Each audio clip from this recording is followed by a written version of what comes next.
नमस्कार, स्वागत है आप सभी का एजुकेशन के एट 6 में। रुख करते हैं बिहार की तरफ। दोस्तों, बिहार में पुलिस भर्ती को लेकर एक अपडेट है। 27 मार्च को बिहार फायरमैन सिपाही का परीक्षा होने जा रहा है। 2 पालियों में यह परीक्षा होगी। 2380 पदों की टोटल वैकेंसी है, जैसा कि आप सभी को पता है। और इस 2380 पदों के लिए करीब 4 लाख से भी ज़्यादा छात्रों ने फॉर्म भरा है। 4 लाख से भी ज़्यादा छात्र अगर फॉर्म भरे हैं, लेकिन यहाँ पे जो नोटिफिकेशन जारी किया गया था उसके जरिए यहाँ पे आपको करीब 12,000 ऐसे छात्रों को पीईटी के लिए यानी कि फिजिकल के लिए बुलाया जाएगा, जो कि यहाँ से सेलेक्ट होंगे।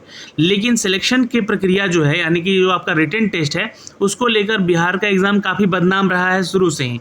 तो सीएसबीसी जो है इस बार अपने हर एक परीक्षा को साफ सुथरा करने का प्रयास कर रही है। अपने नियमों में कुछ बदलाव भी कर रही है, जैसे कि आप लोगों ने पिछले एग्ज़ाम में अभी देखा भी होगा कि आप लोगों को जो एंट्री टाइम है, मतलब कि एग्ज़ाम सेंटर पे एंट्री टाइम है, वो आपको 20 नहीं 40 मिनट पहले ही एंट्री करवाया जा रहा है। अब यहाँ पे अब जो अपडेट है कि उन मुन्ना भाई का क्या करना है जो कि दूसरे की जगह पे बैठ के एग्ज़ाम देते हैं, और वैसे लोग एग्ज़ाम देते हैं या फिर वो खुद ही छात्र ऐसी गलती करते हैं कुछ ऐसे डिजिटल उपकरण ले जाकर, जो कि फंसने की संभावना यहाँ पे ज़्यादा है। तो मैं आपको ये वीडियो इसलिए बना रहा हूँ और बताना चाह रहा हूँ कि आप सचेत हो जाएं। अगर आप ये गलती करने जा रहे हैं तो छोड़ दीजिए। अरे जिसका यहाँ पे सीट है, जिसके हक की चीज़ें हैं, वो उसको मिलनी चाहिए। और सीएसबीसी भी इस कार्य में लगा हुआ है। आपको एक अपडेट में दिखलाना चाहूँगा यहाँ पे कि ऐसे मुन्ना भाई लोगों के ऊपर कड़ी नज़र कैसे रख रही है प्रशासन यहाँ पे। तो थोड़ा वीडियो को ध्यान से सुन लीजिएगा। और यहाँ पे मैं एक चीज़ और आपको अपडेट करूँगा कि इस एग्ज़ाम को लेकर, जो बिहार फायरमैन कांस्टेबल का एग्ज़ाम होने वाला है, इसके लिए हम टारगेट आखिर कितना रखें, अपने एग्ज़ाम में कितना क्वेश्चन बनाएं कि हमें जो है सिलेक्शन में कोई दिक्कत नहीं हो। चाहे आप किसी भी कैटेगरी में आते हैं तो उसको बहुत ही ध्यान से सुन लीजिएगा। तो एक अपडेट आ रहा है दोस्तों, यहाँ पे देखिए, ये जो अपडेट है परसों का अपडेट है और ये न्यूज़पेपर में अपडेट भी किया गया था। 27 मार्च को होने वाली बिहार फायरमैन परीक्षा में ब्लूटूथ डिवाइस से फर्जीवाड़ा करने वाले मुन्ना भाई पर कड़ी नज़र बनाई जाएगी। तो अब ये देखिए, सीएसबीसी जो है काफ़ी हद तक पिछले एग्जामिनेशन में आपने देखा होगा कि अपने जो है अपने कार्यों में, अपने जो परीक्षा लेने की पद्धति हैं उसमें काफ़ी सुधार की है। और यहाँ पे अब एक अपडेट आ रहा है कि जो बिहार फायरमैन भर्ती 2021 से है, परीक्षा है 27 मार्च को, रविवार को 2 शिफ्ट में आयोजित की जाएगी। और भोजपुर प्रशासन, ये ना तो सिर्फ मैं बोलूँगा यहाँ पे कि भोजपुर प्रशासन ही, बल्कि हर वो ज़िले में जहाँ पे इसका सेंटर है उसमें फर्जीवाड़े को रोकने के लिए, या फिर ऐसे लोग जो कि मुन्ना भाई की तरह ब्लूटूथ डिवाइस लेकर बैठ जाते हैं और उनका पता नहीं लग पाता है। लेकिन आपके लिए एक अपडेट है, यहाँ पर मैं सचेत करना चाह रहा हूँ आपको कि अन्य इलेक्ट्रॉनिक उपकरणों के प्रयोग पर सूचना प्राप्त हुई है, जिसको लेकर प्रशासन काफ़ी पैनी नज़र बनाई हुई है। और भोजपुर प्रशासन का कहना है कि ऐसे लोगों को, यहाँ पे ऐसे लोगों के लिए हमने एक टीम का गठन भी किया है, जो कि पूरे राज्य भर में जहाँ जहाँ सेंटर्स हैं उनको डिटेक्ट किया जाएगा। चाहे वो 2 से 3 इंच का अत्याधुनिक मेटल डिटेक्टर ही मशीन क्यों ना हो, ये आपको डिटेक्ट करेगा। और वो रडार के जरिए, यानी कि आप अगर ऐसे जो ब्लूटूथ डिवाइस या फिर ऐसे कुछ डिजिटल डिवाइस लेकर जा रहे हैं एग्ज़ाम देने, उस पर आपके ऊपर नज़र रहेगा। और रडार के तहत आते ही आपके उस सेंटर पे एक टीम पहुंचेगी, जो कि सिविल ड्रेस में जाएगी। और यहाँ पे बोला गया है कि आरा के प्रत्येक केंद्र में, प्रत्येक कमरे में एक बार अचौक गश्त भी करेगी, यानी कि सरप्राइज यहाँ पे आपकी चेकिंग हो सकती है। क्योंकि जैसे ही अपडेट मिलेगा उनको रडार के जरिए कि इस सेंटर पे ऐसे ऐसी चीज़ें यहाँ पे है, तो वो तत्काल टीम को पता चल जाएगा और रडार के माध्यम से ही इसकी तत्काल सूचना जो है एसपी कार्यालय में पहुंचा दी जाएगी, जिससे क्या होगा कि अभ्यर्थी जो भी ऐसा कर रहे हैं गलती, उनसे पूछताछ के लिए सीधे एसपी के पास उपस्थित किया जाएगा उनको।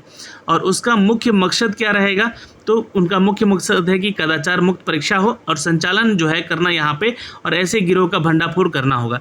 तो जो भी छात्र इसकी परीक्षा दे रहे हैं, आपको ऐसा अगर कुछ अपडेट मिलता भी है तो आपको क्या करना है, आपको तुरंत खबर करनी है अपने प्रशासन को, या फिर अपने उस सेंटर्स पे जो भी वीक्षक हैं उनको ये अपडेट दे देना है। ताकि आपका हक कोई नहीं मार सके और आपके जगह पे आपके सीट के ऊपर कोई मुन्ना भाई बैठकर किसी और का फ़ायदा ना करा सके। तो बिहार में परीक्षाओं की स्थिति काफ़ी दयनीय है। इनको लेने की जो स्थितियां बनाई जाती हैं ये काफ़ी बदनाम है, पिछले कई एग्ज़ामों में देखा गया है। लेकिन अब यहाँ पे कुछ बदलाव एक एक करके हर एग्ज़ाम में देखने को आपको मिल रहा होगा। CSBC भी है इस एग्ज़ाम को लेकर थोड़ा सा चिंतित है और यहाँ पे चूँकि देखिए 2 पालियों में आपका एग्ज़ाम होने वाला है, तो इसमें पेपर लीक का वही मामला हो सकता है कि सामने आए। लेकिन प्रशासन यहाँ पे अपनी तरफ से पूरी तैयारी में है कि ऐसा ना हो पाए और ये परीक्षा बिल्कुल कदाचार मुक्त ले ली जाए। तो ये एक अपडेट है और मैं आपको इसी अपडेट के जरिए सचेत कर देना चाहता हूँ कि अगर आप ऐसा करना चाहते हैं या कोई कर रहा है तो देखिए सावधान रहिएगा, आपके लिए ये बड़ी अपडेट हो सकती है। अच्छा, दूसरा चीज़ है यहाँ पे कि जो भी छात्र अभी पूछ रहे थे कि सर इसमें हमें कितना स्कोर करना चाहिए कि हमें यहाँ से सिलेक्शन जो है आसानी से मिल सके, तो मैं उनको यही बात यहाँ पे कहना चाहूँगा कि देखिए जो भी छात्र यहाँ पे सोच रहे हैं कि हम लोग जो है जो भी छात्र हैं कि अगर 100 क्वेश्चन आता है आपका एग्ज़ाम में, ठीक है, अब इन 100 क्वेश्चन में 80 क्वेश्चन एक्यूरेसी में आप रहते हैं, यानी कि 80 क्वेश्चन आप सही बना के आते हैं। अब मैं ऐसा नहीं कह रहा हूँ कि 80 इसका कट ऑफ जाएगा, नहीं, बिल्कुल नहीं। कट ऑफ जो है मैं आपको बतला भी चुका हूँ पिछले एग्ज़ाम के जरिए, जो कि आपका अभी हाल ही में एक परीक्षा हुआ है उसके जरिए। तो कट ऑफ जो है जनरल, OBC या EBC या EWS जो है कैटेगरी में मैं बताऊंगा, लेकिन आप टारगेट जो है ना अपना 80 प्लस का रखिएगा, यानी कि 100 में क्वेश्चन जो है अटेम्प्ट मारने का कोशिश कीजिएगा कि 80 जो है मेरा सही हो, क्योंकि निगेटिव मार्किंग तो है नहीं, तो 100 का 100 क्वेश्चन आपको अटेम्प्ट करना है। और देखिए इस बार जो है ना पैटर्न भी CSBC का चेंज है, 10वीं कक्षा के आधार पर इसका परीक्षा लिया जा रहा है। पिछली बार जो फायरमैन के एग्ज़ाम हुए थे वो परीक्षा जो है 12th बेसिस पे हुआ है, तो प्रीवियस ईयर का पेपर तो देखकर जरूर जाइएगा, लेकिन आप लोगों को 80 क्वेश्चन अटेम्प्ट मार के आना है। चूँकि छात्र भी ज़्यादा है, 4 लाख से ज़्यादा छात्र इसके लिए आवेदन किए हैं, तो यहाँ पे मान के चलिए अगर 2 लाख भी छात्र सही से अगर परीक्षा दे रहे हैं पढ़ के तैयारी करके, फिर भी आपका कंपटीशन 2380 पदों के लिए काफ़ी हाई रहेगा। इसलिए मैं आपको यहाँ से साफ साफ कहना चाह रहा हूँ कि आप जो है टारगेट अपना 80 का रखिएगा। लेकिन जो कट ऑफ की अगर हम बात कर ले दोस्तों यहाँ पे, तो जनरल कैटेगरी का कट ऑफ जो है मान के चलिएगा 75 से 76 या 77 क्वेश्चन तक रहने वाला है। वहीं OBC का अगर मैं बात करूं, OBC में जो कैटेगरी है तो उनको भी मैं बोलूँगा कि आप 72 क्वेश्चन तक सही एक्यूरेसी रखिएगा। वहीं EWS कैटेगरी को भी मैं बोलना चाहूँगा कि आप कम से कम 73 से 75 क्वेश्चन जो है सही एक्यूरेसी में रखिएगा, कि आपका इतना सही होना चाहिए।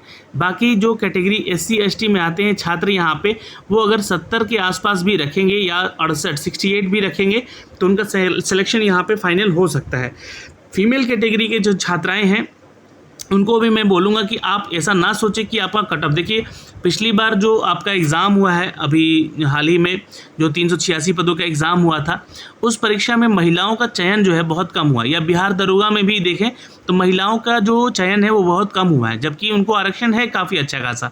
लेकिन मैं फिर भी आपको यही बोलूँगा कि आप जो है टारगेट रखिएगा कि 75 से 80 क्वेश्चन, मतलब कि 75 तो कम से कम से एक्यूरेसी में रहिएगा, चाहे किसी भी कैटेगरी में। देखिए लास्ट में क्या होता है कि कट ऑफ कैटेगरी में छात्र फंसते हैं, तो आप कट ऑफ का अभी बिल्कुल मत सोचिए। जितने भी छात्राएं हैं या छात्र हैं, आप बस इतना सोचिए कि हमें 80 क्वेश्चन सही करके आना है किसी भी तरह।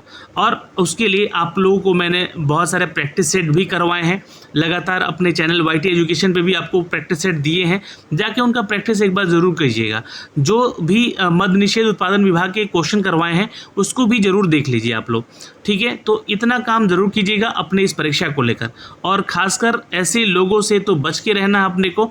जी हाँ, जो कि मुन्ना भाई है यहाँ पे और उसकी तैयारी में वो लगे हुए हैं, तो सरकार की नज़र है इनके ऊपर पैनी। लेकिन आप जो छात्र पढ़ाई किए हैं उनको मैं यही कहना चाहूँगा कि आप अपनी परीक्षा की तैयारी पे फोकस रखिए, इन सभी चीज़ों पे ध्यान बिल्कुल मत दीजिएगा। आप अपनी तैयारी में लगे रहिएगा, अपनी परीक्षा के ऊपर ध्यान दीजिएगा कि आपको कितना स्कोर वहाँ पे करके आना है और कितना में आपका चयन होगा। तो ये छोटा सा अपडेट था दोस्तों जो कि मुझे आप तक पहुँचाना था। ऑल द बेस्ट, मिलेंगे आपसे अगले अपडेट पे। धन्यवाद।